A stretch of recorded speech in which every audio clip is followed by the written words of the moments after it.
মুখের ওই হাসি बारी बारी देशों में ऐसी छोटी छोटी बातें होती रहती है सेलोरेटा। এক প্রেম শহর এই যে নেন লেখা দেন, লেখা শেষ। এটা তো ফেরত দেওয়ার জন্য আপনার ভাড়া দিন। ভাড়া দেন নাই মানে? এটা জয় আপনার উপর। কেন? আমার না একা একা সিনেমা দেখতে একদম ভালো লাগে না। একা একা দেখে কেন? ওর সাথে তো আসলে সিনেমা দেখার লোক নাই। আর এখনকার হিন্দি সিনেমাগুলো আমি দেখি না, আগের মতো ভালো লাগে না। তাহলে কোন সিনেমা দেখেন আপনি?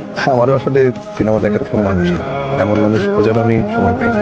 খুঁজেন তাহলে, মানুষ খুঁজেন। বয়স তো হয়ে যেতেছে আপনার, এরপর সিনেমা দেখতে ইচ্ছা করলে আমাদের বাসায় চলে আসে, ঠিক আছে? আর আপনিও আসেন। ভালোবাসি তোমার ভালোবাসি তোমার মায়াবতী